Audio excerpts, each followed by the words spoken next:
Hey everybody, welcome back to the Triple C Collective here. Comparisons, commentary track, Why the Last Man. With me is my co-host, Ed Norton. and we're ready to dive into episode 6 of Why the Last Man.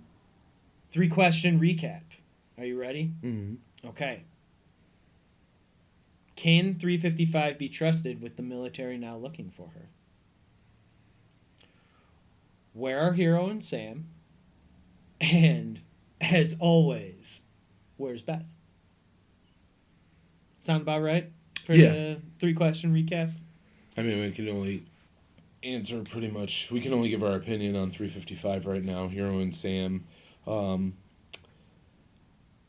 Again, we can only give our opinion on that too. And where is Beth? We can only speculate. Yeah, we can only speculate on that, where she is. But, I mean, this episode comes in hot, man. Like, Dr. Mann just straight out asking, like, does York masturbate? Like, I lost it. 30 seconds into it, and I'm already giggling like a child. I just thought it was funny when she just straight up says right after that, well, he should. He should be. He should be. Like, and yeah, most people that haven't read the comic would probably be like, why did she said she's gay? Why does she want to know if she masturbates? What is this, like a kink thing or something? Like, no, it's like because she's a scientist and she wants to make sure that he's healthy, and it's part of it. Masturbation's kind of healthy, so yeah. But we won't dive into that. Yeah, no, that was a really funny interaction. The disgust on 355's face with the question was just I'm not going to do that. Yeah, I'm not going to do that. I'm not going to ask him. No, I'm not going to do that. I'm not doing that. It was, and I liked how she goes, because he likes you more than he likes me. She's like, that doesn't mean anything. I'm not going to ask him. I love it. Yeah, that was a good one. Especially, and it was a good segue into, from the before the credits, the opening scene with the three bikers. Yeah. Driving around, and then all of a sudden they flash the picture of 355. Have you seen this woman? It was funny. I was kind of questioning that scene at the beginning because like they're driving on like the highway or the freeway or whatever, and like I was like, man, there was clearly no traffic. I'm like, and they were talking about it earlier in episodes, like how it happened during rush time, and they say that in the comic books, and I was like, man, these guys like. They really didn't play pretty up that open part. road. Yeah, I was like pretty open road, and then I realized like kind of like where they were like. They weren't in, like, they were way outside of major cities now. Yeah. So I was like, this makes so much more sense. I was like, okay, so. Living in the world, man. Yeah, that was, yeah, I had my questions for that at the beginning, but then I realized, okay, I know, I can kind of understand. Well, it's kind of like the same thing about Dr. Mann. You were like her introduction and like she was like a little too wild and like big and stagey, and I was like, well, dude, I mean, according to like what they're saying with Christine, like she's been by herself for like 12 weeks. Yeah, she hasn't so it's anybody, it's like of course you're gonna be a little like bent out of shape and stuff. But so aside from like that question and coming in hot within the first 30 seconds, I actually really love the rest of this then, because that sets this tone of like humor, and then we go like really mellow and like spiritual and like a memorial to Karma Police. Yeah. Like that was amazing.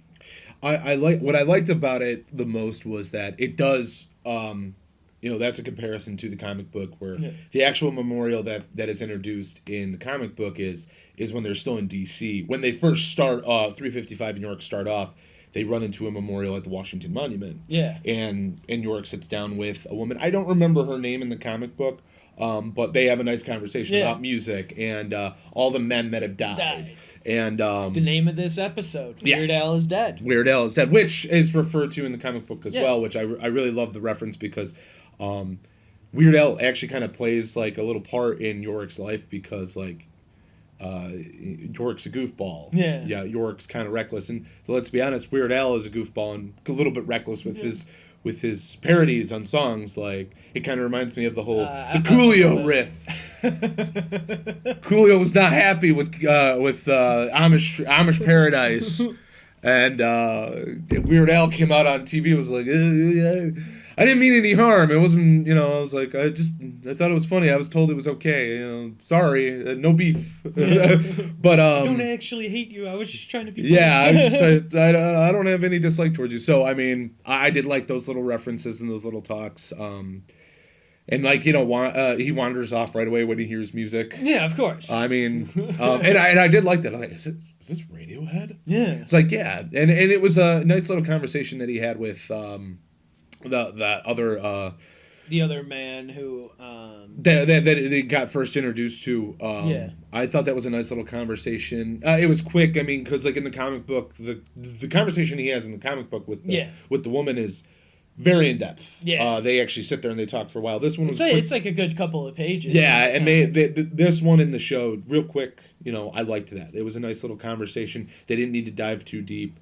And then 355 coming in saying, put your mask on, like the cause of concern and stuff like that. And then when she kind of just leads into, like, this was a good find. Yeah. Like, she realizes, okay, this is something he needed. And also in the end, it's probably something I needed. Something I needed, like, because it's been so frantic and so rushed, taking a break and having a little moment of solitude and peace. And people coming together. Well, it was a real chance for just a couple of minutes to take a couple of deep breaths and just breathe, like to just do that. Like you're not frantically running. You're not in a market like getting shot at trying to get a motorcycle. Like because York just got found underneath the grandstands. Like, you're not like they don't necessarily know the 3 operatives or like special forces people are after them yet. No, but they like find out here, and like that's like it's the calm before the storm, or it's like you're in the eye of the hurricane or something. Like it's right before it starts, like before this episode like really now goes off.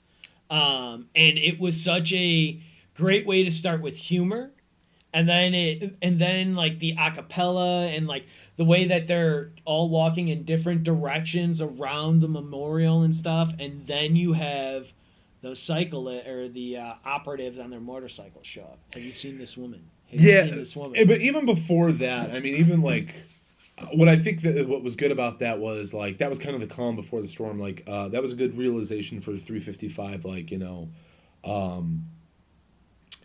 it was like you can't be taken off your guard. Yeah. Basically, like I gave this a second, and then I realized then all of a sudden another problem pops up, and the reason that this is happening is probably because I let myself off my guard, and I think that plays out for 355 throughout the rest of the episode. But what was nice before that happens was, if you noticed when they have that conversation of this was a good find, and they have that little chit chat, and the man comes, I just burned my finger, which I thought was really cute great scene. Yeah. But if you noticed, 355 gives Yorick a little booty bump. Yeah. She bumps her hips against him, and I was like, see, so now we're getting into the part of loosening up. Yeah. We're getting to the part of loosening up, and then I think we're going to... It's that journey and that bonding we've also been looking for. Yeah, and then that's what I think it's leading into from the comparison to the comic book. I think that little booty bump was like, that's their friendship. Yeah, because she just gives them a little nudge. No, I love that. You're right. You're not wrong at all. And it's so subtle too, because it's the scene's kind of dark. Yeah. Like, and they're wearing dark clothing, so like you don't really notice too much light in between them. So hold on, for people who may not have watched that yet and decided to watch this first, what we're talking about is York wanders off again as he usually does, and he finds this let's call it a ruin, basically, a stone ruin that they were able to put a candle vigil up. And they have three to six women in this center where all the candles are. Yeah, singing. Singing a cappella of Radiohead, or Karma Police by Radiohead. And it's a really beautiful scene. And, like, they're walking around in the circles and shit. Yeah. Ah, man, it's great. So that's, like... It almost feels like you're getting sucked into like a whole new world, like you're being turned around and you're gonna be like almost spit out kind of new. Like it almost kind of felt like I go to like a spiritual experience during this scene. Like that's what I feel, and then it's broken and the turning stops and they break off. Yeah, it's a real quick, because that's how I felt throughout that scene. Was I was calm, I was relaxed. It was a very good change of pace. And the singing was great, the score was great, and then all of a sudden, snap back to reality for 355, and the rest of them, it's time to get out of there, because I didn't actually realize when I first watched it that she pickpocketed one of these agents, and got the picture, and got that picture, and that's how she got it. Yeah, I didn't realize that at first. I was like, how did she get that? And then I realized when she bumps into her, and then you hear, watch it. Yeah. And then it's snap back to reality. Like, we got to get the hell out of here. We got to do. We gotta go. Yeah, they're looking got for to us. go. Yeah. They are here. They are 3 feet away from us. They rush out of there real quick, and head to a church. Yeah, they run and they head into a church, and they make a camp in the church, and I love this music part. Like, that whole Radiohead thing was great, and it echoes back to like what I have now considered like almost my second favorite thing of this show. Like, we've always been talking about the cast being our favorite thing about how their performances and everything. They're just killing it. And then for me, my second favorite thing about this show, the score. For whatever reason, somewhere around like episode 3, 4, it just like had finally dug its little earworm into it's dug itself into my ears, and like I can't like get rid of it. And it like I just felt it. I hear it a little bit more, and I feel it a little bit more during these like chase scenes and stuff, and like it's just awesome. Yeah. And like the acapella of Radio, this was a really great beginning of music of this episode. I was really enthralled with it so far. But they get to the church, and finally, our question that we have been asking since like episode 3, can 355 really be trusted? It's kind of answered here. No, you really can't, because. But do you think she's redeemed? Because she finally admits that she lied. That she lied about talking to President Jennifer Brown, saying that they were tracking the sat lines and all of that stuff, and they would have been compromised even more than they clearly have, because they have they have people after them. I don't think so. I mean, in my personal opinion, from what I know of 355, from reading comics, I know 355 can be trusted, but in this show, I mean, it's completely different. Yeah. Like, it's not exactly the same. Yeah, like we said, it's an adaptation. Mm-hmm. So, as of right now, due to the show, no, I don't think you can, because she did lie. We don't really know what exactly the motive is. Yeah.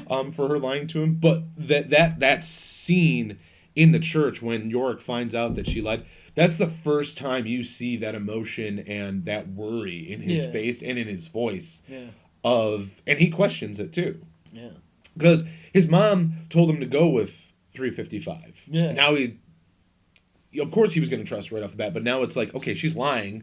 Yeah. Like, how well did you know my mom? Yeah, like, so it's like, right, as of right now, no, actually 355, I don't believe can be trusted, because as viewers, we still don't really know where exactly she is leading them. If I do think that, she's going to San Francisco for Dr. Mann, but that doesn't mean that she's going that way with Yorick. Yeah. So, as of right now, no, I don't believe 355 can be trusted, or it's still up in the air, but she's definitely showing signs that she can't be trusted right now. Right. For me, that's how I feel. Yeah. And and then what about the Home Alone references? Then when they so that 355, York, man, they're all in the church, and they're like, what are we going to do? And 355 says, well, we're gonna play like possum, basically. We're gonna act like we're okay. We're gonna hide out in the church. We're gonna lure them in. And then York's like, lure them in and do what? You're gonna home alone them? You're gonna home alone them? And that was a funny reference, yeah. That was great. But I love Dr. Mann's clapback of, no, this isn't Home Alone. This is Waco. Yeah. Because once 355 is like, no, we'll lower him in, I'll disarm him, I'll slow him down, and like we'll be on our like merry little way. And because she doesn't kill people, as she says, which I found very interesting. And then we get more sleepwalking and another tear. Yeah.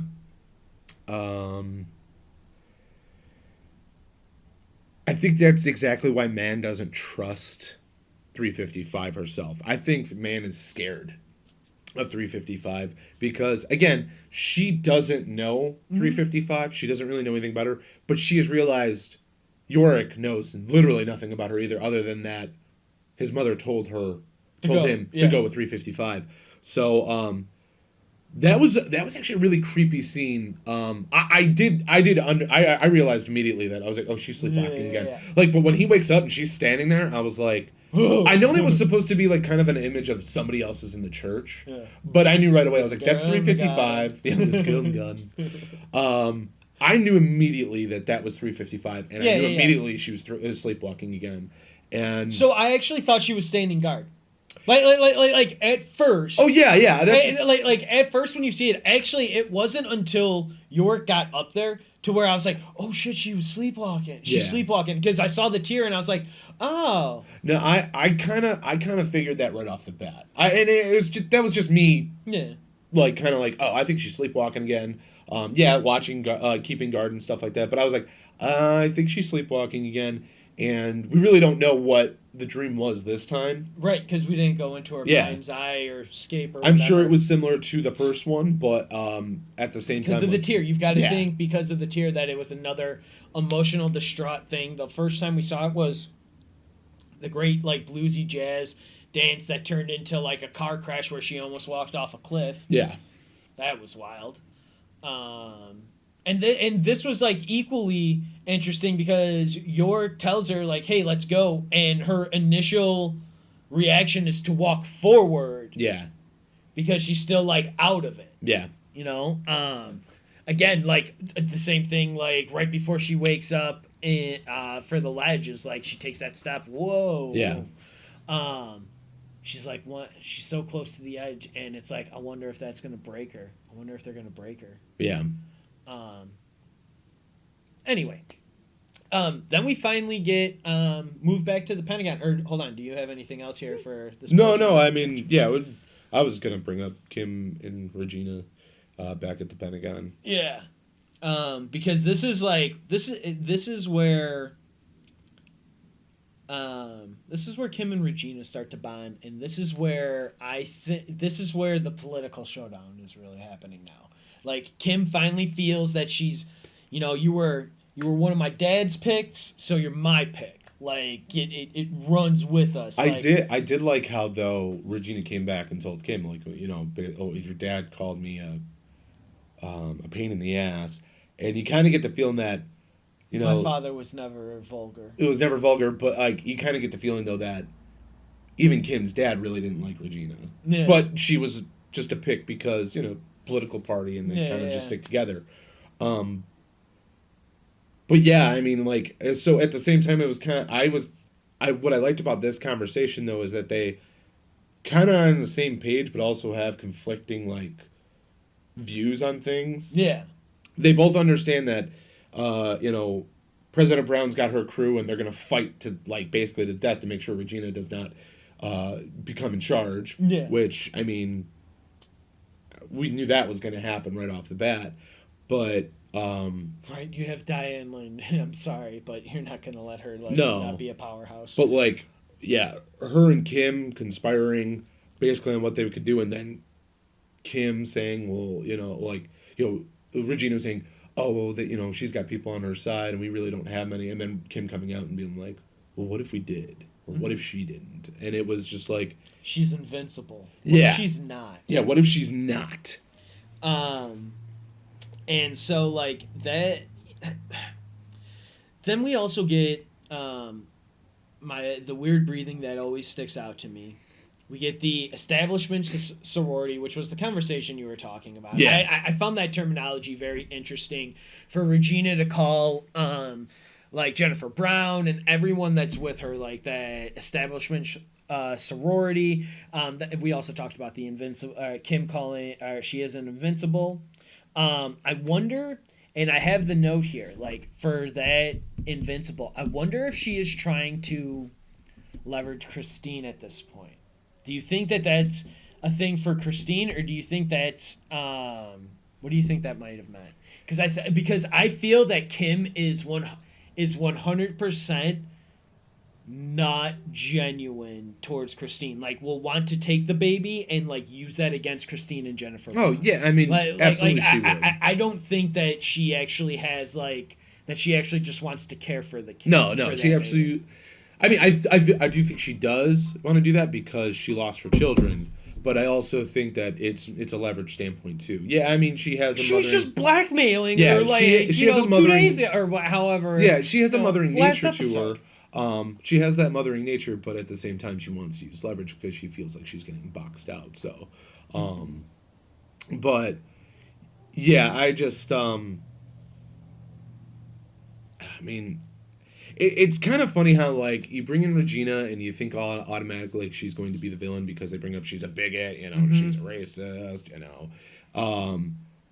But you really got to think to yourself, like, as of right now, Kim doesn't seem like, Regina doesn't seem like so much as, like, she's going to be a villain or an antagonist. It's more Kim is coming off as, because she has so many questions. Kim's going to be that puppet master. She has so many questions behind her right now, and I mean, I personally feel, she's going to use that. She's going to mother the child, if she could get it, because she. And we're referencing this because. Do you think Kim might try and steal? Absolutely. The child. Duh. At some point. Duh. Yeah. Because I think Kim is slowly losing it, a little bit more each like day, and to be honest, I think it's kind of like taking the path of her mother. I think her mother is like as the virus took hold and everything killed on the men. Marla lost her mind a little bit more each day. Mm-hmm. I think Kim's losing it a little bit more each day, but not in the sense that her mother is. Yeah. And then the next thing, enter the Amazons. We get Hero, we get Sam, we get Nora, we get Kelsey. Kelsey's funny later on. Yeah. But we stay here for a bit, and like really, we could have from this point on, we could have just lived with the Amazons in this episode, and I would have been totally fine with it, because I find the stuff that they're doing at the Amazon, like with the Amazons and stuff now, like incredibly intriguing. I just think it's. Well, I mean, I do find it intriguing, but I mean, it's just a reference to cults. Yeah. Yeah, I mean, Roxanne is definitely trying to start up a cult. She's trying to train her own militia, it seems like. I mean, she's literally just trying to poison these women's mind towards hatred to men, so that what happened was not a bad thing. Yeah. We're the superior beings. Which, I mean, whatever, but at the same time, like, I'm never going to say a cult's a good thing. Yeah. And clearly what she's doing is she's kind of acting like, like a preacher. Mm-hmm. She's acting like a preacher. And I'm going to be honest, man, I don't like Roxanne. And I know I'm not supposed to. I know I'm not supposed to. Yeah. But yeah, I don't know, because my theory was that Nora was always going to be the person that pretty much brought the Amazons together, and then there's Roxanne, and I'm just like, God, man, just shut up and let Nora kill you already. That is a theory I have as well. Oh no, I totally agree. I totally think that Nora at some point will kill Roxanne, and like you kind of see it here with their little clash at the beginning, like yeah, like so what did like talking about like the sexualization of like women and like how men talk to women, even young women, like girls. Yeah. And it really made me think about like just word choice and like how I've talked in my life and stuff. So like this whole episode in general just like made me think, and so I liked it. I really like this episode overall, and like we're like a quarter of the way through like talking about it. But that conversation there, that clash that Nora and Roxanne have, was very interesting because it's like clearly a mother trying to keep her daughter, her little girl, basically at that point.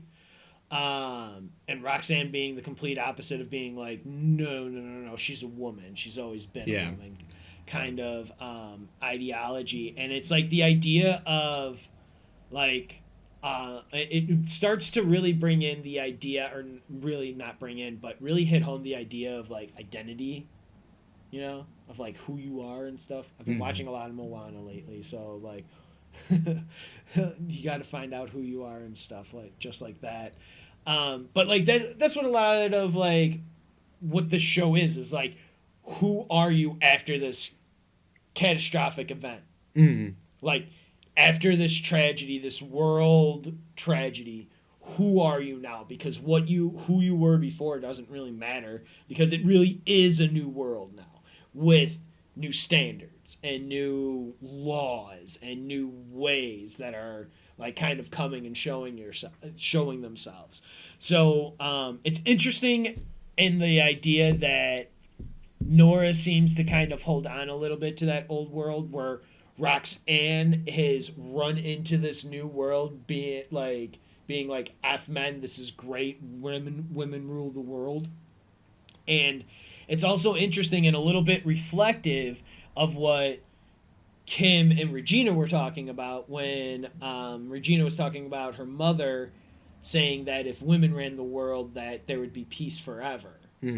Or like there would be world peace or whatever, and like then Regina calls her like silly or whatever, you know, silly Democrat or whatever. So we get the weird breathing again, and I think I finally figured out what that weird breathing is. I think the weird breathing, I think I might have even said this in episode 5, maybe even in episode 4. I think it's meant to show high anxiety for certain characters. Yeah. Because we get it here for Nora, because she's clashing with Roxanne, like the leader, the person who let her in and is like keeping her safe for all her and her daughter safe for all intents and purposes right now. And then we get the perimeter going off. Yeah, that was one of the biggest things like that I took note to was, you know, the perimeter goes off, everybody gets to battle stations, they have their rifles and stuff like that. I mean, they got people on the roof, like, underneath tarps and stuff like that, like, they also have fake standees with fake guns up there, too. And, which makes sense, but that totally makes sense to have, like, things like that up there. There. Like, fake ones. Like, yeah, but, like, and the reason is because, what is it, 3 or 4 women will come in with and have 2 kids with them. And then, is it 2 kids or 1? I don't know if it's 2 or 1. I can't remember. But the problem is that it was just 1.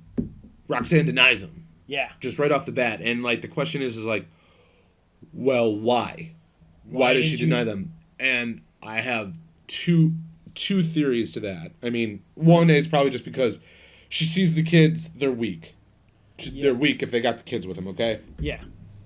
Which does not bode well for Nora, because most likely Roxanne would be like, all right, well, you overstayed your welcome. We're going to hold on to Hero and Sam, but you two can't stay. Yeah. I mean, she's already viewed Nora as weak, and with a kid, you notice there's no kids there. Yeah. There's young women, but there's no kids. Right. She may... I would say probably we're looking at the youngest woman there at, like, other than Mackenzie, clearly, is, like, maybe 16, 17, probably older. I would say, actually, they're most likely around 18. Well, no, because...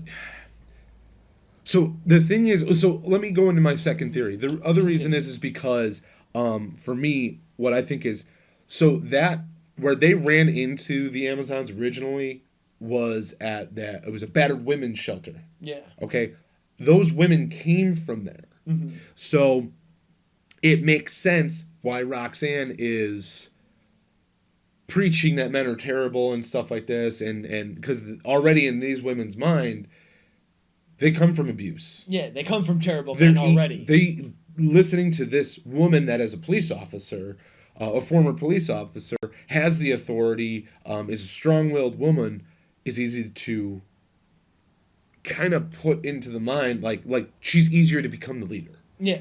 She's easier to manipulate these women by using her words to do what she wants. Mm-hmm. So, and that's why I think those women come up. Well, I don't know where these women are from. I can't guarantee that I could get them to tag along. And that's another reason I think that she's going to be like, Nora's got to go, because I can't get Nora to tag along, especially with the conflict that they had at that little, like, talking session that they had. Because she's standoffish immediately, but she knows that she could talk to her daughter that way. Yeah. But she knows that Nora won't grasp onto it. So that's why I immediately think she turned him away. A, they look weak, and B, I don't know if I can get these people to latch on to my agenda. Yeah.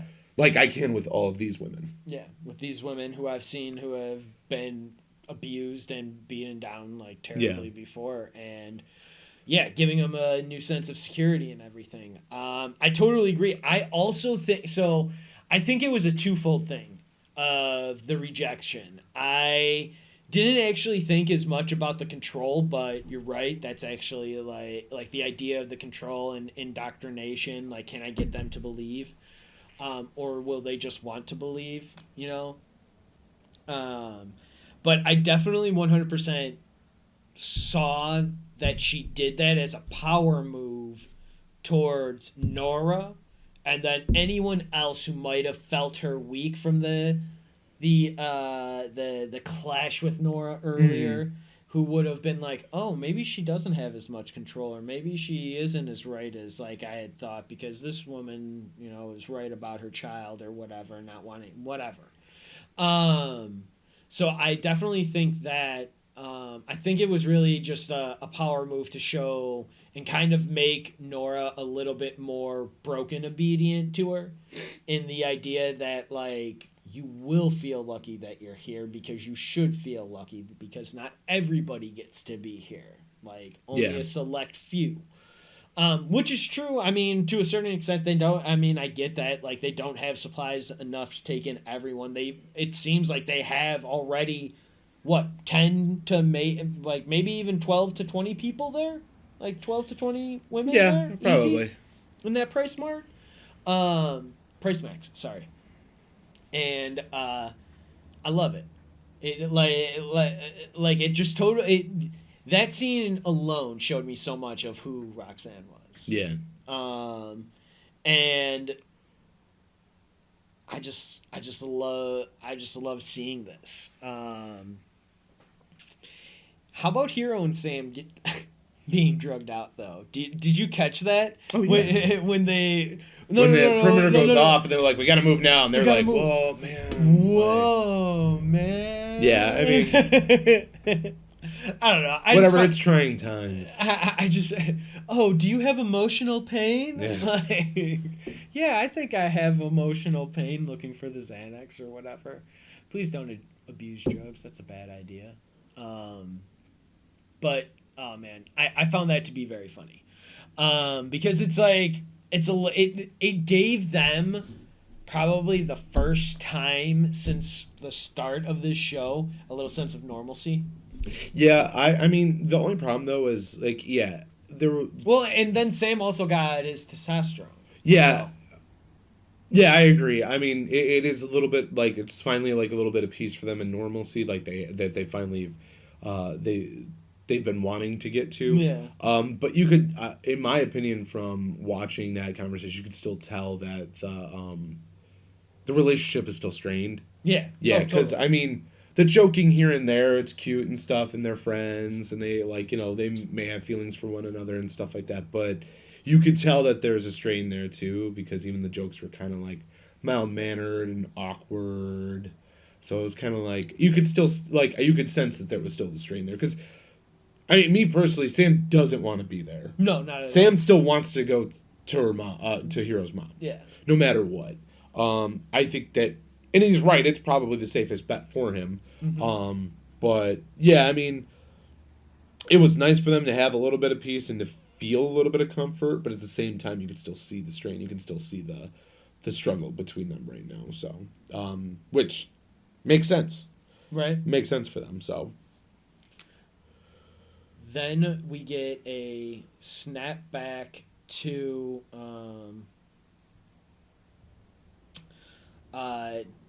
the was it the it's Dr. Mann in 355, right? From this, we leave the Price Max and we go back to. I think it's Yorick brushing his teeth. Yeah, it's Yorick brushing his teeth very vigorously. Because Dr. Mann takes the picture of 355 of the stuff. You went through stuff. Why would you do that? Yeah. All of that's very funny. That whole scene is very funny, but because it's a lot of like York being like, oh my god, I can't believe you did that. Why would you do something like that? To Dr. Mann and like Mann basically convincing Yorick like the question we've been asking for the last few episodes. Like, can 355 be trusted? Do you trust her? Like, what do you know about her? What makes you trust her this way? I don't know. She's kept me safe so far. Far, are we safe? We're being hunted right now. Yeah. Well, she says chase, but... But, I mean, they are being hunted, technically. Right. So I just love the little bit of this interaction, because this is parts of like from the comic and stuff that I've been like waiting for, is this bonding and this growth of like friendship and relationship of York and 355 and Dr. Mann and this little trio that we have. And Dr. Mann's killing it. She's great in it. I'm loving it. And then we get basically the little cutback to the Price Mart, and we get tea. We get some afternoon tea, if you will. Pinkies out. Yeah. And then this is where we get the true reveal of the Amazons. We see Roxanne has had a mastectomy.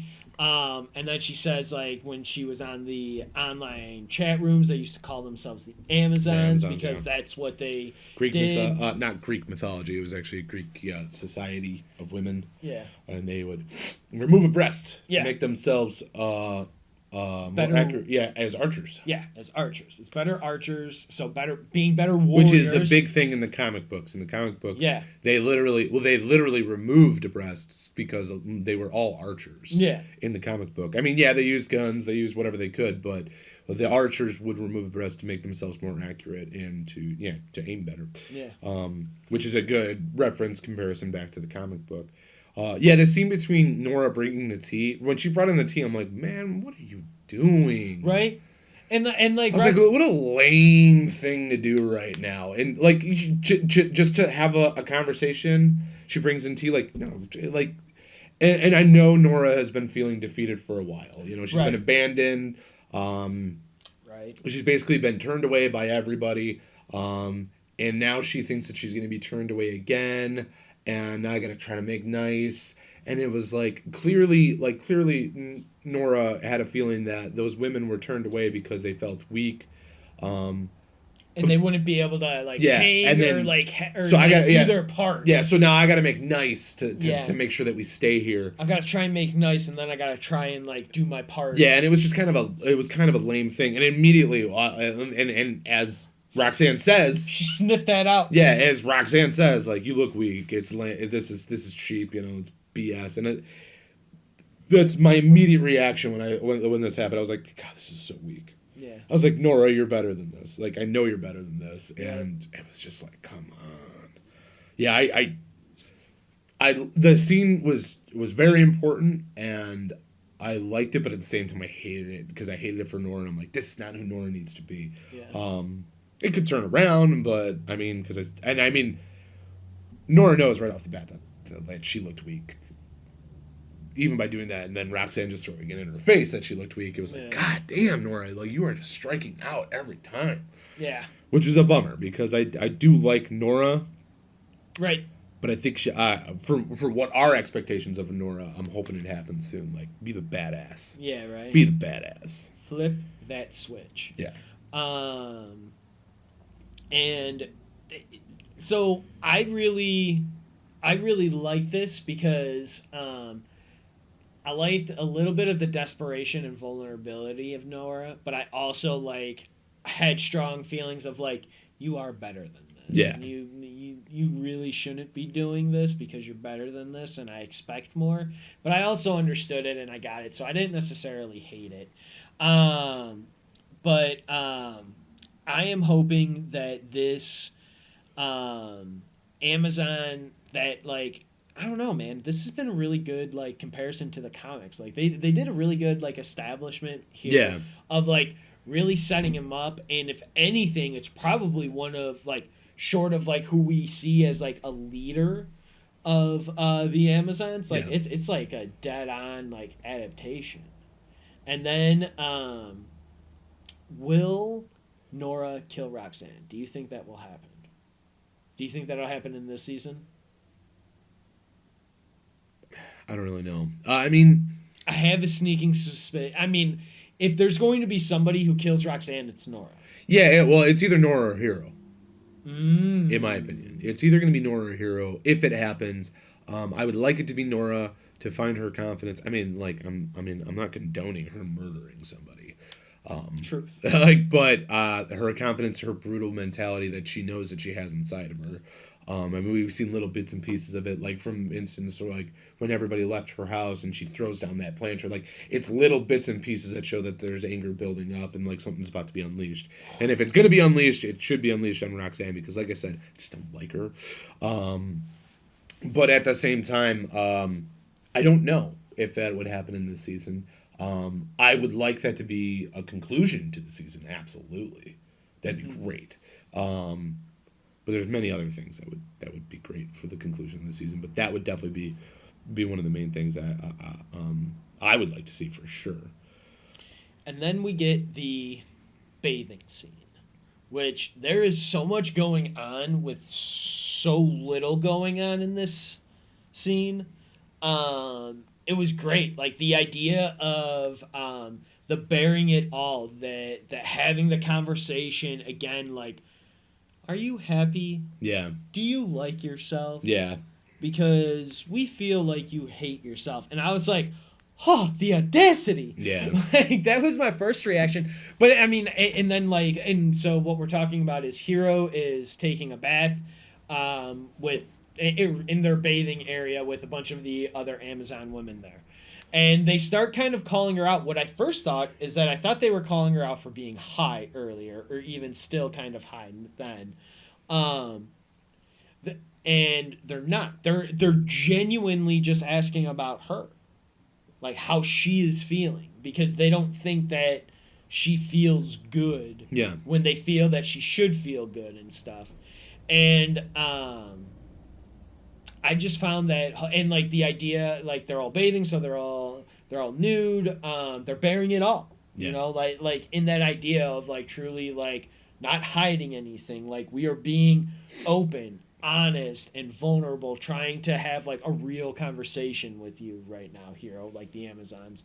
But I also felt it as kind of like a little bit like, join us. Well, yeah, it is. I mean, if like to reflect the idea of like the cult of like what the cult of Roxanne and the beginning of that scene, everything's uncomfortable. Yeah, the whole scene is uncomfortable. You just got until it's not though. So that's the thing. That's the progression of that scene, and you notice it right away, and you notice it with Hero. Yep. Okay, you notice it all around here. I mean, there's just women there, naked, lathering themselves up, bathing themselves, and Hero is. I mean, some women are sharing like their little tubs together, or they're lathering each other up, you know, making sure that they're clean and healthy. And Hero's by herself, and if you notice right off the bat, her hands are right across up onto her shoulders almost. Yeah. And then as they start pressing her on these questions and trying to get her to open up and, like you say, bear all, you notice slowly that throughout that scene, these hands start just kind of... She just kind of starts relaxing like we are in our chair. Yeah, she kind of just relaxes. And that's what... That whole scene was uncomfortable for a viewer and for Hero. But that's what it's supposed to do. It's supposed to get like a little uncomfortable for you. Yeah. It's supposed to be uncomfortable for Hero to then really loosen you up and be like, okay, like, you know, Hero is finally like realizing maybe this is the place where I need to be. Maybe I can really be free here. Yeah. Because I have freedom of choice here. Yeah. Like I get to be me here. And I I loved it because I loved of like what that scene like meant.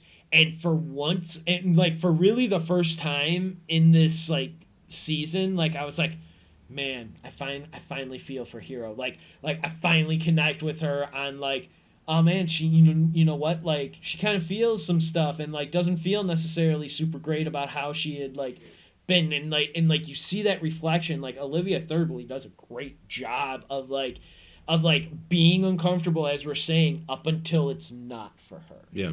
And it's just so I don't know, it's a wonderful like little scene of setting up emotion, and it was great. Yeah, it was great. I thought it was a really good scene. It definitely opens up for Hero's development as well as a character. So, Yeah. but I mean, we can't really dive into that because there's still 4 more episodes. This is episode 6. Yeah, so there's gonna be 4 more, and that's 10. one thing that I see also as well. Like that's why I said like either Nora or Hero killing Roxanne. Yeah. So I think that scene is actually a very, very big part of the development of Hero's character, which I'm excited to see because, as we know from past commentaries from us, not a fan of Hero right now. Don't like her backstory. I'm a fan of her. I'm not a fan of what they've done with her backstory. Right. So, but anyways, moving forward. One more thing about it, though. I find it interesting that they use the word, like you don't need to carry guilt anymore. Is something very specific that they say to Hero about that. And then we move on to Kelsey, who I mentioned earlier. Kelsey is the one who then approaches Sam when Sam is, I don't know, writing in a notebook, a journal, diary, what have you, is making a little note, and then Kelsey is like kind of bubbly walking around and like kind of walks up a ladder, and Sam is kind of uncomfortable, it almost seems like, because Sam does not trust anyone here. Yeah. You think that's safe to say? I don't know if it's that he doesn't trust anybody there. I just think he feels the cult vibe too. Yeah. And he's just not into the cult thing. Yeah. He's not going to be easily manipulated like Hero is. Yeah. With the backstory that Hero has in this show, she will be easily manipulated. She's broken. Yeah. And I mean, in the comic book, it made sense. She lost the one thing that she thought was a solid thing in the man that she loved, and boom, turned to the Amazons because she felt she had nothing left. Right. She didn't care about her family or anything like that. But with this backstory, I don't want to get into that again. We've gone over that enough. But yeah, Sam's just not into the whole cult vibe. He wants to go back to the government where he knows he can get like 3 square meals of spaghetti a day. Yeah. Like, why not? Get the testosterone. Be safe. You right. know? Have the military there. And he has that option, but Hero is just not. Because she's digging the cult vibe. Anyways. But, like, Kelsey drops a bomb.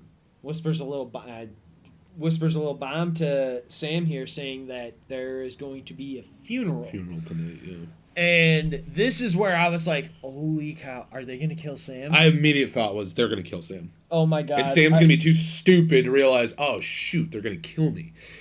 No, I totally think Sam has an idea that now that could be a possibility after her saying that. I think that like, it might have been like, haha, they might kill me before, but now hearing about a funeral, I think that, like, haha, like, I don't know, 10 out of 100 or like 50 out of 100 or something, just moved up to like 10 out of 100. Yeah. And it concerns me. I was like, oh man, are they going to kill Sam? Who's dying? Who's dying? Yeah, I immediately thought they were going to kill Sam. And then they leave. Yeah. And then the show cuts off and goes into we get back at the church. Yeah. With York, 355, and they have like their little argument, talking about like, just give me a job, let me do something, let me help you, like you were passing, like you were sleepwalking again. Like he calls her out, like that. Clearly, you were doing too much. Yorick is saying this to 355. Yeah. Clearly, you were doing this like too much. And then 355 has the response, "I'm not your girlfriend. I'm not your sister. I'm not whatever you're missing." Yeah. Yeah. That was It was a rough one. Yeah. Ouch. It was like she's giving this vibe off like, I don't need your help. You're the one that needs protecting, not me. Yeah. Like and she kind of says that too. Yeah. Like I am putting myself between you and what's out there. Yeah. Anything that's coming at you, I'm in the middle through that door. That is a good deal for you. Yeah. And it the intensity that she had during that scene, and those lines specifically of, I'm not your girlfriend, I'm not your sister, or whatever the hell it is that you're missing. Let me throw a question at you. Yeah. Okay. Do you think 355, for the first time in her life, is now starting to feel guilt about missions that she has done? Because I think in how Ashley Romans reacts and is mad, I think it is actually a conflicted 355 in that moment. In that she wants to change. She wants to do the right thing and tell the truth like she did at the earlier thing, but she is still too conflicted because we find out that the person Fran, who you think is 7-Eleven, who I also agree with, I think that's a good take, that it could be 7-Eleven, that like she has this real freedom right now to like again be whoever she wants. And I almost feel that like the show is like I think for the first time like I finally got hit with that's like what we're trying to tell you. You can be who you want in this world. And I think finally we are seeing that conflictedness really kind of come out on 355. Or I feel that. I definitely for sure saw that in how she reacted to the I'm not your sister, I'm not your girlfriend, I'm not whoever whatever you're missing. I thought that the way she looks and like she almost gives a strain before she snaps back, and then it's like whatever comes between that door and me, and like that's a good deal for you. I think that's why she has her back to him. Like that's why she gives those answers, because if he sees her face, he will see she is a phony, because he will be able to tell that, because for whatever reason. I think, and that is, I don't know, maybe I'm reading too much into that performance. Maybe I'm doing too much there. Maybe I need to do less. Maybe I need Paul Rudd from Forgetting Sarah Marshall as my coach. No, you're doing too much. Do less. No, well, you got to do something. You got to do something. Can't just lay there. You got to do something. I don't know if she's really regretting it.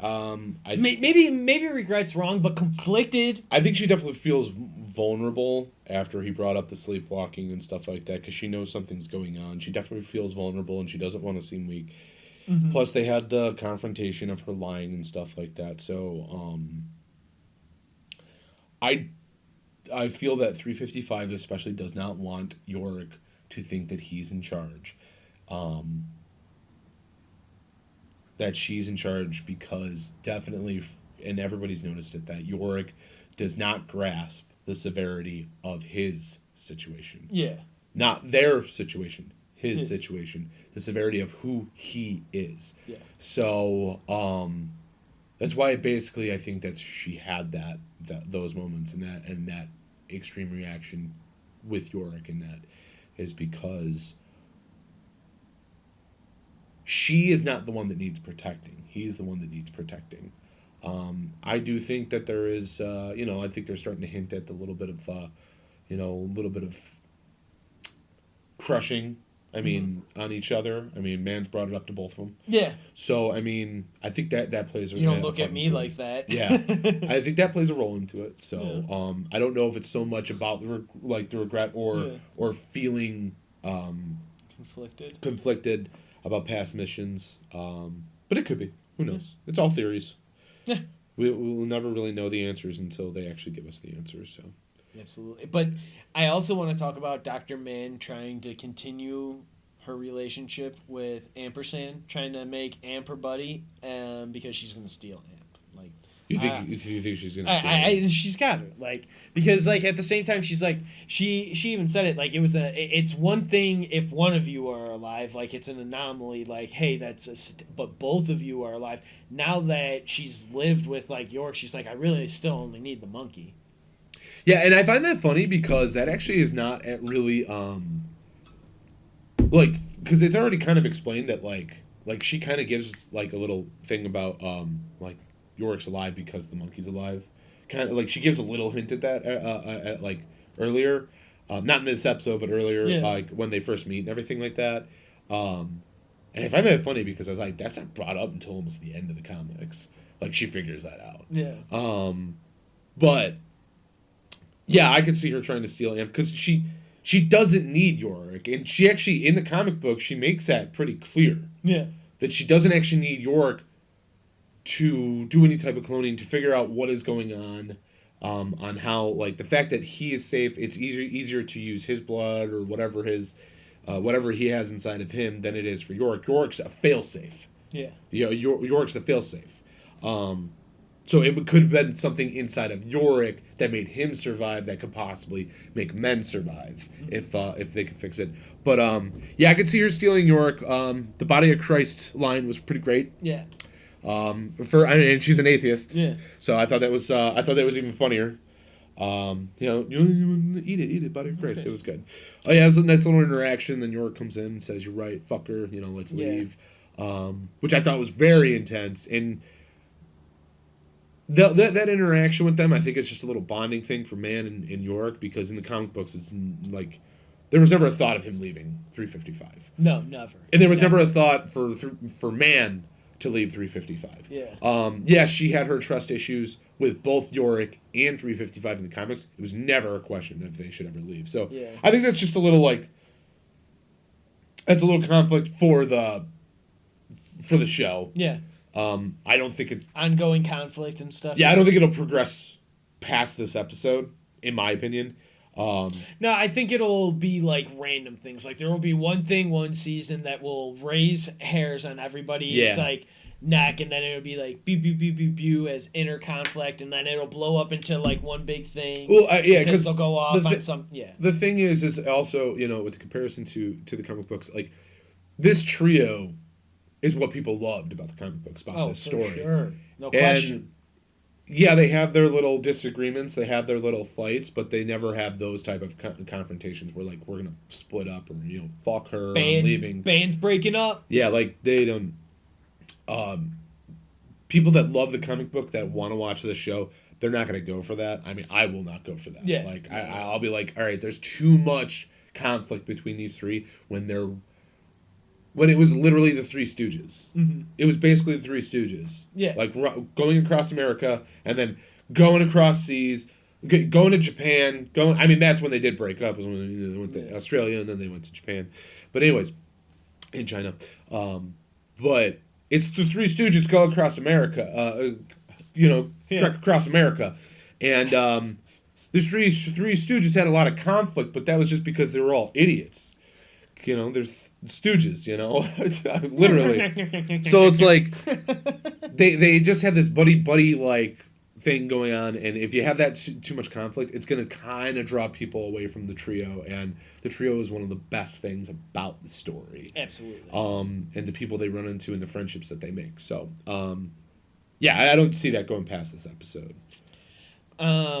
We get the then we snap back to the Pentagon with Kim, Christine, and we get Kim basically saying that she will take the kid, adopt the kid, like, and raise the kid here from Christine, and it still bothers me. I know we kind of touched on it. We kind of jumped the shark earlier with it, but like Kim, you were just trying to blackmail this woman last week because, like, are you kidding me?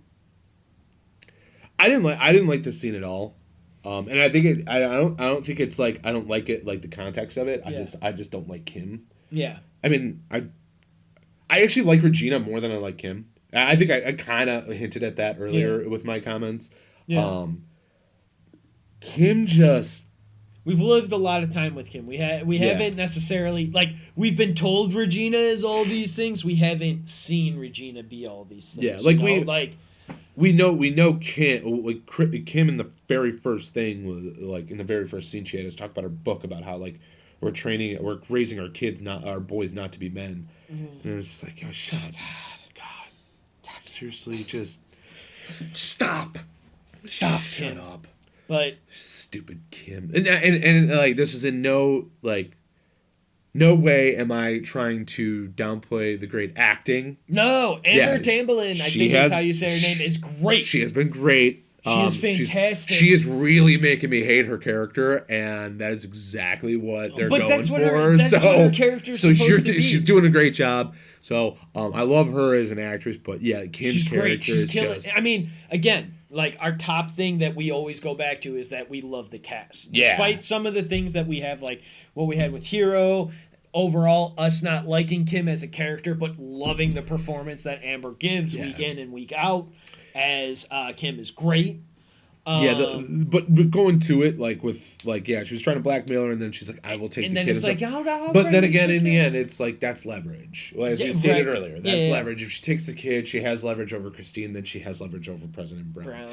And it makes sense for her to want to do that. Christine makes the comment she doesn't even know if she wants to keep the kid, and that's why Kim says it. And I think Christine says that because she knows that like Kim will do anything to get leverage over us. Yeah. Maybe she will care for my child. Doesn't mean she's not going to use my child against us.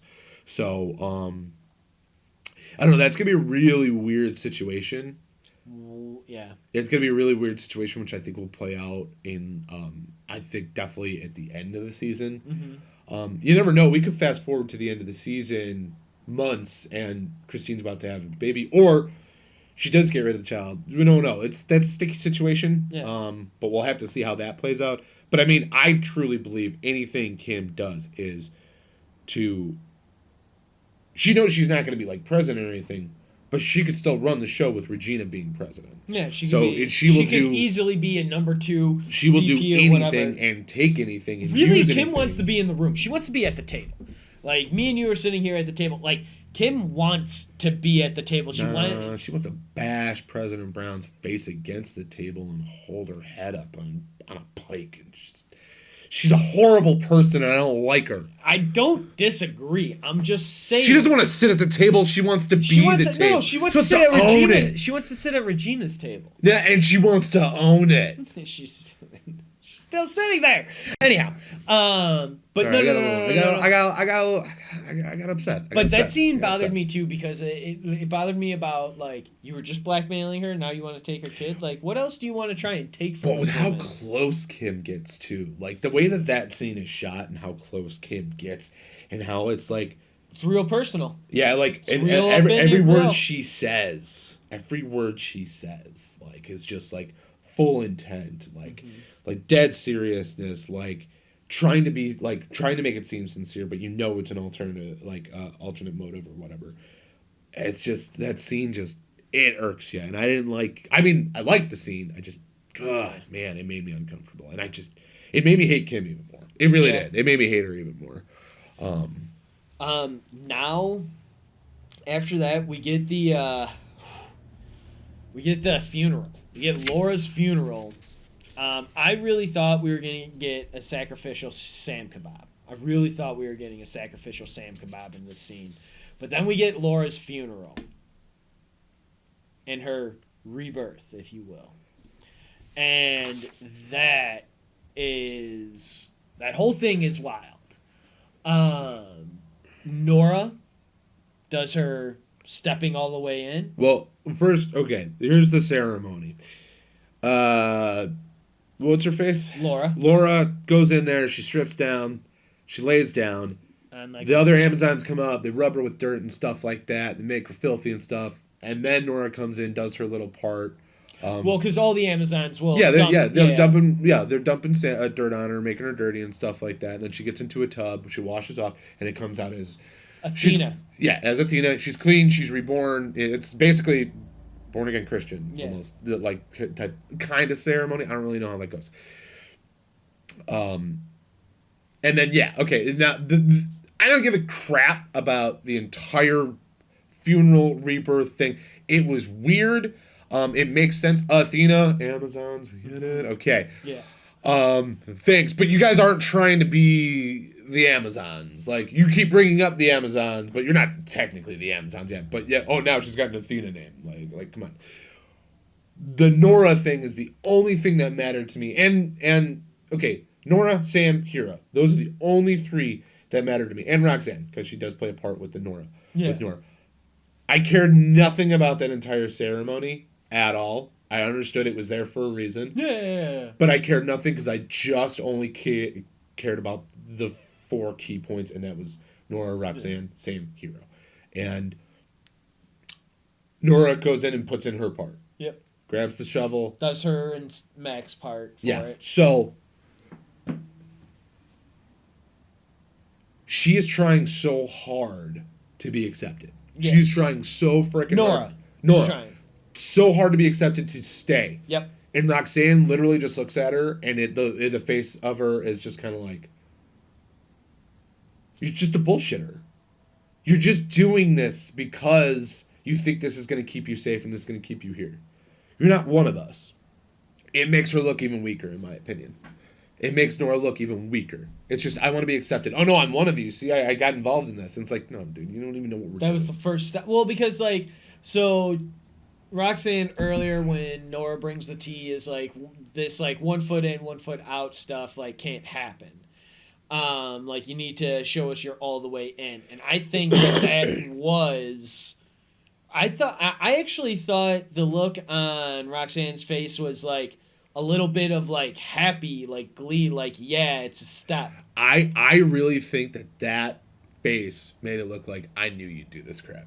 Like, I knew you'd do this because you already came in, you looked weak, and now you're going to do this because you think this will keep you safe. Because now it makes you think that you look like one of us to everybody else. It may, for all the other women here, it may look like that to them, like, oh, she's one of us. But for me, I know you're just doing this because it's not about being a part of our cause. Yeah. It's so that you can stay warm and keep being fed and keep your daughter safe. It's not because you care about what the cause is. Whatever the cause really is, we don't know. I actually thought that face was more like typical. Stupid bitch. Huh. That's what I took from it. And because right when she went up there and she put that dirt on her, I was like, weak. That's exactly what I said. Like, I was like, that's really interesting because I thought the entire time, like, once she did that, I was like, this is great. This is what Roxanne wants to see from Nora, is her going ahead and doing this. Now, to be fair, the only thing that I think that would support mine more and support yours less is if then Nora made Mac do it. But only Nora does it. So that is very true that reaction then that Roxanne gives is more so in lines of what you're saying, like, yeah, I thought you'd do this, but you're not in yet, I don't believe you, make me a believer, kind of thing. Interesting, because I did not take it like that, so you give me some food for thought, man. Give me some food for thought. Like I said, the other 2 key points, though, were to see how Hero and Sam's reaction were. Oh, yeah. And it was exactly what you thought it was going to be. Bolts. Sam also just, like, realized that Hero wasn't, like, into his humor. Or, like, she was focused. She was locked in. And, like we said earlier, Sam ain't digging the cult vibe. Hero's definitely digging the cult vibe. So, Sam booked, and Hero was locked in. And I was like, this makes more sense. Like, it makes sense on how they're doing her getting involved with them. But like I said, the whole ceremony I don't really care about. It was just those 4 characters right off the bat. It's like, gotta see the reactions, and they did kind of pinpoint on all of them. I think that ceremony kind of gets to the point where like I think Sam's gonna be more worried. And actually, when Sam left, that's where I still felt like, I thought someone's they were gonna go grab him. Yeah, someone like he's gonna walk out and there's gonna be 4 of them waiting, and they're just gonna start stabbing him from pitchforks from the garden center, you know, and then they're gonna get the topsoil and like get the lime, bury him out back, get the new lime, apple garden, new apple tree garden. Yeah, like that's what I thought. So, but he made it out. Yeah, Sam made it out, which was nice. Kelsey, on the other hand, she got a little beat up, to say the least. Yeah, it beat the crap out of her for talking Sam trying to fornicate. Mm-hmm. Well, insinuating that she wanted to fornicate. So. Yeah. And talking to Sam alone and them. But hold on, did you also hear? So we're jumping a little bit ahead to just talk about Kelsey and basically wrap that little bit up with her. They say, do you really think we believe that you didn't tell him any of our secrets? Yeah. Secrets. Woo, woo, woo, woo. What motherfucking secrets do you guys have? What secrets? What are you talking about here? What shady stuff are these Amazons pulling, actually, in the price max? That's why they turn away people as well. What? Is there something insidious in these walls as well? So yeah, that's something I didn't even really think about. Secrets. Yeah, and I can't really think of anything, because if you think about it, it's just, you know, Roxanne's a former cop. Mm-hmm.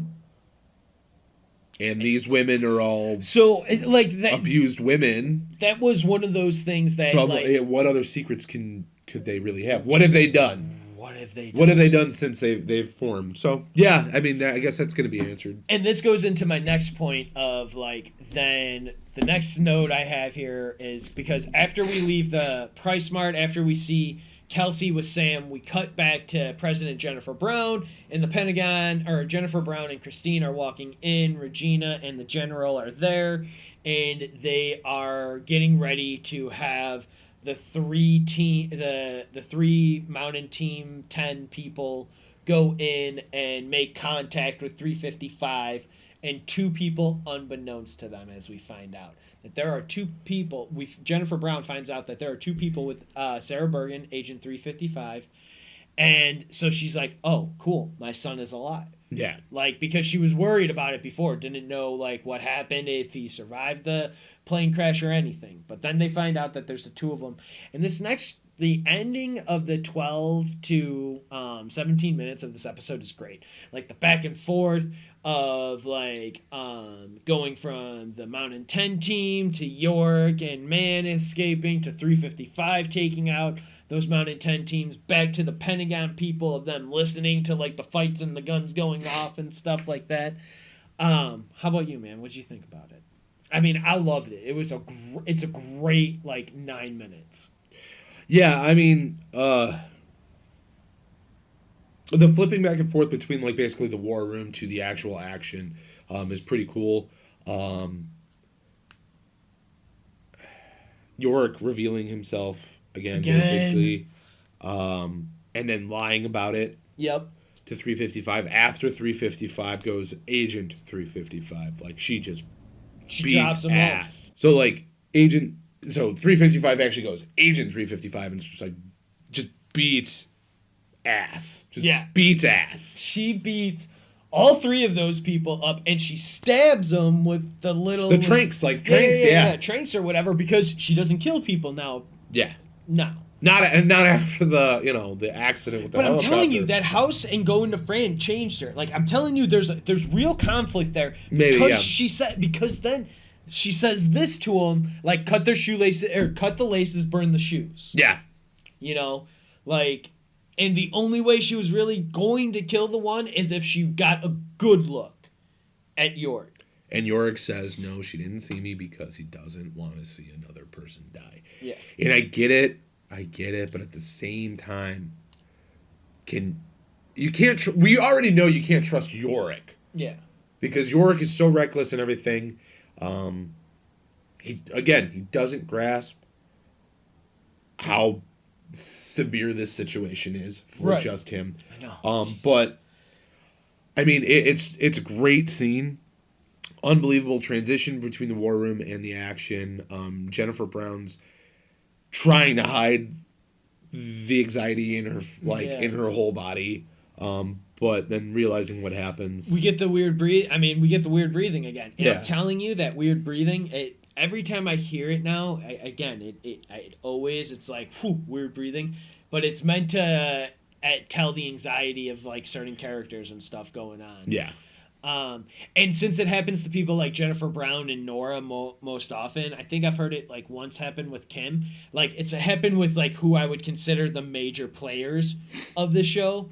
And so that's what it was, actually hearing the weird breathing that made me believe that Nora will be a major player in the show and like somebody to like, keep an eye out for and like see how she develops. Oh yeah, she definitely is. I think we've kind of we know that. Like, we kind of like hinted that we felt that. I think she's probably my favorite made up person for the show that wasn't in the comic that we've gotten by far. She's really great. I mean, I hate her, but Nora's my favorite because Nora. That's who I was saying, Nora. Oh, I thought you said Kim. No. Kim. I like Nora. Oh. But Kim. I don't even. Mine's Nora. Yeah, that's who I was talking about. Oh God. Anyways. Now you dislodged me. I lost it. Well, we can move forward. We can move forward. And so we had the 355 going back and forth, taking everyone out. We get a Jennifer Brown and Regina at the end. Like after 355 takes out everyone, 355 actually gets like really stern with Man and says like, I am not going to tell you how to run your lab, but until we get to San Francisco, this is my show now. Yeah. Like laying down the law, and it's really great. But the Jennifer Brown and Regina showdown is equally great. Of you're here, be useful. Yeah. Like do something useful for us instead of like trying to fight me for power right now. Like let's do something about it. Like let's make changes. Let's get something done. And then Regina shows a little bit of her craziness here with being like, look at all those people out there. You know what would help us? Armored tanks, guns, and like all of this like military presence, because she's saying it shows them to be weak. And it really shows like a complete difference of like, even Kim hasn't floated those ideas of armored tanks and stuff. She just wants her Republican conservative side like being heard, as opposed to Jennifer Brown's Democratic like liberal side running the show. She wants more of her thought representation in there. But now we get a little bit of like something that is like almost, I consider radical, of like how we've been radical Regina. Like that's kind of what they've been describing her as and stuff like this whole series. And like we kind of get that of like trying to show a major military presence out front of like intimidation instead of trying to like talk with people, like trying to engage or like trying to find a peaceful calm or something. I just found it interesting of like I agree with you that like up until that point we never saw that. Like we have been told Regina is this way. We haven't seen Regina be like that radical way or whatever. Yeah. Which just makes it a fascist state. So that was like, and that's exactly what Jennifer Brown doesn't want, because you put more military out there, try to intimidate it, the people will turn against you. And to be honest, there's probably a lot more people out there than there are that can defend that place. And that's exactly what Jennifer Brown doesn't want. Yeah. Even you give all that you get all that artillery and all that stuff, all the weapons, the numbers will grow around there, and that's the one thing Jennifer Brown doesn't want. No. Yeah, I mean, this is exactly what they were fearful of Regina, and this is the first time she shows it. Yeah. She tried, like, when she first came in, she kind of, like, had that smug look and all that stuff, and she kind of showed, like, a little bit of compassion to the loss for everybody and everything like that. And now it's just, now it's finally coming to the point where it's like, all right, I'm not bullshitting anymore. Yeah, I'm not gonna sit down and take this quietly. Like, I am going to give my full-on opinion here, and I think we need military action on this. Yeah. I thought it was really a major step that they didn't need. So, like, but I thought it was the first time we really saw her be like that. Then we get basically the end of the episode. We ended at the Price Max again, and we get the wonderful transition of Hero being sucked into the cult. We finally get it here. Yeah. Because Hero tells Roxanne, admits to a cop that she actually killed whatever his face was. He's dead, who cares? Yeah, whatever his name was, Michael. Yeah, Mike. Whatever. Yeah. And that she killed him before he actually would have died with everyone else. And Hero says, you can't just get away with murder. You can't just get away with killing somebody. Can you? I like Roxanne's response. Yeah. Well, it seems like you did. Yeah. That's come from a cop. And it's coming from somebody who wants you here. Because she even says it moments before that. We like you. We want you to stay. We like you. We want you to stay. Like, we want you to be here. And it's also, like, I mean, why do they want her there? Because you have medical advice. You have medical knowledge. Because up until that point, you don't see anybody else's value of why anybody else is there. We know Roxanne is there because she is the strength. She is the one. She is the leader. Why is anybody else there? Well, Laura has proven her loyalty, at least, to Roxanne, to buy into the Amazons, to buy into the rebirth, renaming yourself, becoming this new warrior person, this new warrior woman. Yeah. And so now the first person, because, again, we haven't seen her say to Nora, we want you to stay. We are still waiting for Nora to prove her wealth. What has Hero really done while being there other than just simply a person with medical knowledge? So what do you do when you want to bring somebody in? You show them their worth, their value. What are they good at? Oh, you haven't really done much here, but we like you. The little bit that we have. The only thing she's really done to that point is had that bath conversation. Yeah. So people feel that, like, the other women there, feel that she's vulnerable enough to you know, not buy to just in. want to believe, but to believe. She's actually buying in. Yeah. So it was a really interesting conversation, and it was a really great way to end the episode. And personally, I think it's a great way to, like, get into our final thoughts here. Man, what an episode. This is our longest pod we've done thus far. We're almost at an hour and a half here. So thank you for staying along with us. And because this was an extra packed one. Like, there was a lot to be said here. There was a lot going on in it. There was just so many different, plot points and storylines going on. And, like, I mean, so, like, I have been saying that episodes 4, 5, and 6 have really started to kick it off. Have really started to jump in. Like, I did my little dance for 4. Like, we're almost halfway there. And then I did the halfway there dance. Man, it went off, like, in this episode. And, like, I'm so excited. This has been so cool and so fun. And, yeah, final thoughts for yourself? Those are mine. Those are mine. No, yeah, I really did like this episode a lot. I thought there was a lot of development and a lot of different characters, and that's what I've been going for this entire time. Like I said, Nora, like, as we agreed, Nora's our favorite, but I mean, we definitely had different theories on what was really going on with her, where the development's going. I think it's going in the right direction. Oh, absolutely. Like, at no point have I been mad. And I think, actually, for the first time, after that conversation, after that vulnerability that Hero has with Roxanne at the end, like, I finally, like, at the end of this episode, I was like, man, I like Hero now.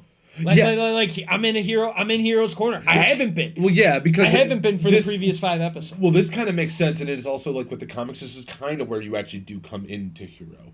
True. Like, Hero is in. It was already in the Amazons. It's a beautiful comparison. Hero in the comics, basically, you get her and the man she's in love with dying. Boom, you find Hero in the Amazons. Yeah. So this is kind of like they gave us an origin stories on how she got to the Amazon. And in the comics, she had already removed one of her breasts. Yeah, and she was full blown in. She'd already bought in.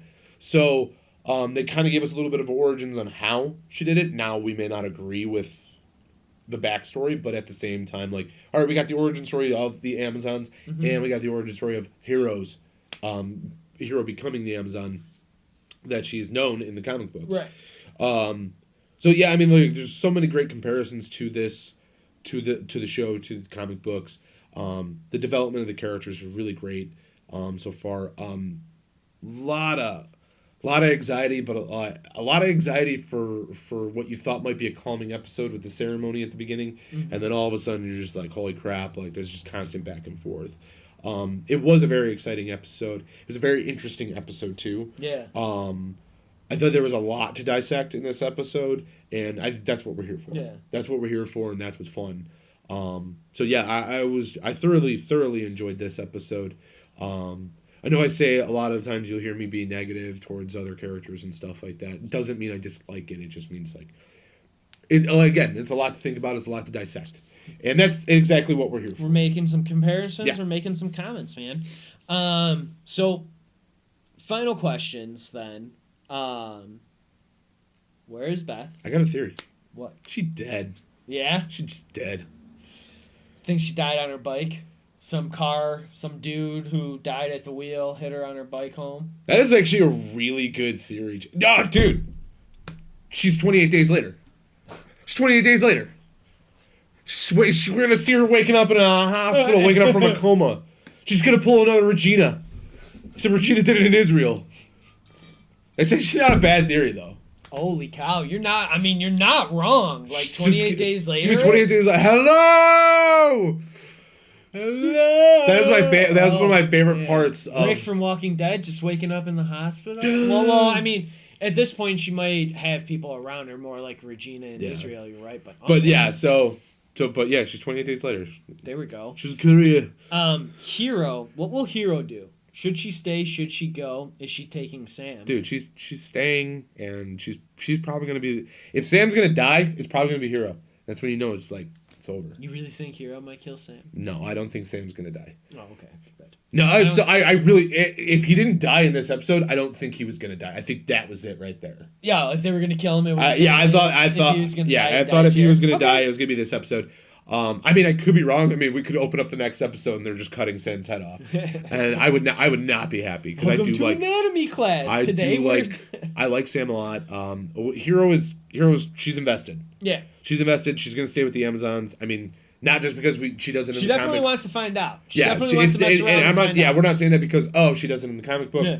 It's because she's invested during that ceremony. She was locked in. So yeah. Hero is. She liked that idea of being able to rename herself and be reborn and to shed that old body and that old skin of who she used to be and stuff. And then the last question of it, what makes you recommend this show? For me, cast, score. That's my 1-2 combo. I think I already kind of touched on that with my previous comment of how many different storylines, how much development there was in depth to these stories, development with characters, depth to the stories.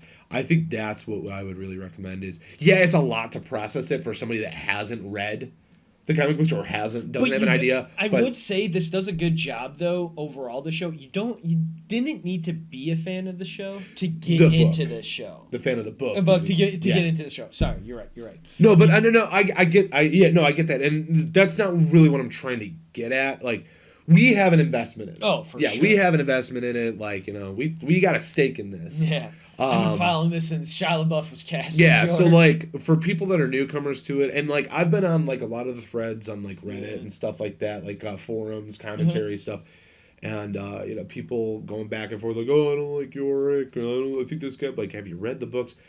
Like, the fact is that there's so much for us. We could make the comments on character development and stuff like that because we know what the characters were like. And yes, it's an adaptation, so we can have our comments, we can have our disagreements with it.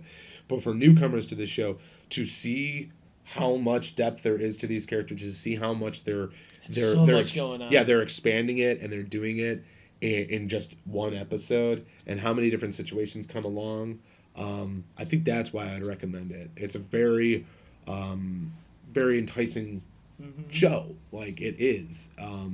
It's a really cool idea to begin with, and to see how it's going to play out is even better. And especially coming from for an adaptation, seeing the creativity expand and where they go with it, that's why I think people should watch it, for sure. Yeah. All right. Well, I am Jimmy with the Triple C Collective Commentary Tracks Comparison, my co-host Ed Norton, and we are signing off for today. You guys stay safe.